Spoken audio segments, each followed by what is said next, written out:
કૃષ્ણ, રાધે રાધે. સ્વાગત છે તમારું મારા કિચનમાં.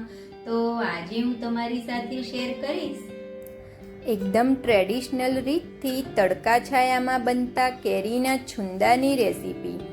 આ છુંદામાં આપણે કેટલી કેરી સાથે ખાંડનું માપ કેટલું રાખવું, સાથે જ આપણે છુંદાને કેટલા દિવસ તડકામાં રાખવો, એની બધી જ નાની નાની ટિપ્સ મેં વિડીયોમાં જણાવી છે. તો વિડીયોને સ્કીપ કર્યા વિના એન્ડ સુધી જરૂરથી જોજો. તો ચાલો બનાવીએ.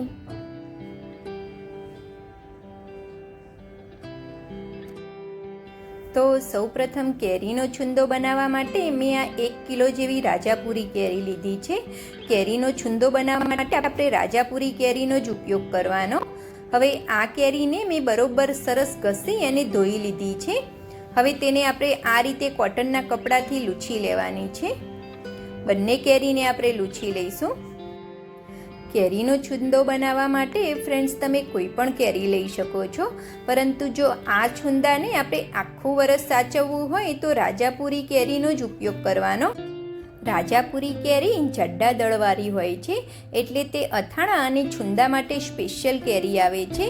પોસિબલ હોય તો આપણે રાજાપુરી કેરીનો જ ઉપયોગ કરવાનો છુંદો બનાવવા માટે. આ રીતે આપણે બંને કેરીની સ્કીન નીકાળી લઈશું. અને હા ફ્રેન્ડ્સ, રાજાપુરી કેરીમાંથી બનેલા છુંદાનો ટેસ્ટ પણ એકદમ સરસ આવે છે અને તે આખું વરસ સુધી બિલકુલ પણ ખરાબ થતો નથી. તો મેં બંને કેરીની સ્કીન નીકાળી લીધી છે. હવે કેરીને ખમણવા માટે આપણે આ રીતે નાના કાણાવાળી ખમણીથી નથી ખમણવાની. આ રીતે જે મોટા કાણાવાળી ખમણી આવે છે તેનાથી આપણે ખમણીશું. તો બંને કેરીને આપણે આ રીતે ખમણી લઈશું. આની જગ્યાએ તમે છુંદાની સ્પેશિયલ ખમણી આવે છે અથવા બટેટાની છીણ માટેની સ્પેશિયલ ખમણી આવે છે, તમે તેનો પણ ઉપયોગ કરી શકો છો. આ રીતની જે સ્પેશિયલ ખમણી આવે છે છુંદો અને બટેટાની છીણ બનાવવા માટે, તેનો પણ ઉપયોગ કરી શકો છો. તો મેં એ જ રીતે બંને કેરીને ખમણી અને રેડી કરી લીધી છે.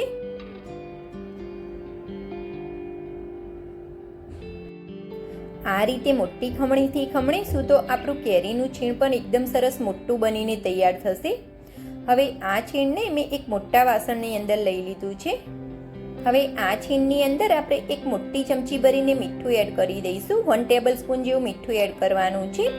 પિંચ આપણે થોડી હળદર એડ કરી દઈશું. અમુક લોકો ફ્રેન્ડ્સ હળદર નથી એડ કરતા. જો તમને ના પસંદ હોય તો તમે તેને સ્કીપ પણ કરી શકો છો. મીઠું એડ કરવાથી આપણી કેરીની અંદરથી તરત જ પાણી છૂટું પડવા લાગશે અને આપણે જે ખાંડ એડ કરીશું તે પણ તેની અંદર ફટાફટ ઓગળી જશે. હવે આપણે 1 કિલો કેરી સાથે 1 કિલો ખાંડ એડ કરવાની છે. આપણે જો કપના માપથી લઈએ તો 3 કપ ભરીને આપણે ખાંડ એડ કરી દઈશું. અને જો તમે વાટકીના માપથી લેતા હોય તો 4 મોટી વાટકી ભરીને તમારે ખાંડ લેવાની છે. આ જે મેજરમેન્ટ કપ હોય છે એ મોટી સાઇઝના હોય છે ફ્રેન્ડ્સ, એટલે તમારે વાટકીના માપથી લેતા હોય તો 4 મોટી વાટકી ભરીને તમારે ખાંડ એડ કરી દેવાની છે. હવે ખાંડ અને કેરીના છીણને આપણે આ રીતે હલાવી અને બરોબર મિક્સ કરી લેવાનું છે. હવે આ કેરીના છીણને આપણે અત્યારે તડકામાં બિલકુલ પણ નથી રાખવાનું. તેને ઓવરનાઇટ માટે અથવા તો 6 થી 7 કલાક માટે આમ જ રહેવા દેવાનું છે, જેથી છુંદામાંની બધી જ ખાંડ ઓગળી જશે. અને બધી જ ખાંડ ઓગળી જાય પછી જ તેને આપણે તડકામાં રાખવાનો છે. આ રીતે ચમચાની મદદથી દબાવી અને સરખો કરી દઈશું અને ઢાંકી અને ઓવરનાઇટ માટે તેને આમ જ રહેવા દેવાનો છે, જેથી છુંદામાંની બધી જ ખાંડ ઓગળી જશે. હવે ઓવરનાઇટ માટે તેને આમ જ રાખ્યા પછી આપણે બીજા દિવસે તેને ખોલી અને ચેક કરી લઈશું. તો આપણી છુંદામાંની બધી જ ખાંડ ઓગળી ગઈ છે અને બધું જ પાણી છૂટું પડી ગયું છે. આપણે જે 1 ચમચી મીઠું એડ કર્યું હતું તેની લીધે કેરીના છીણમાંથી પાણી છૂટું પડે છે અને ખાંડ એકદમ સરસ ઓગળી જાય છે. હવે આ બાઉલની ઉપર આ રીતે આપણે કોઈ પણ કોટનનું પતલું કપડું ઢાંકી દેવાનું છે અને દોરીની મદદથી તેને એકદમ ટાઈટ બાંધી દઈશું, જેથી આપણા છુંદાની અંદર કોઈ પણ ડસ્ટ કે કચરો બિલકુલ પણ ના જાય અને પતલા કપડાને લીધે તેની અંદર તડકો પણ એકદમ સહેલાઈથી જશે.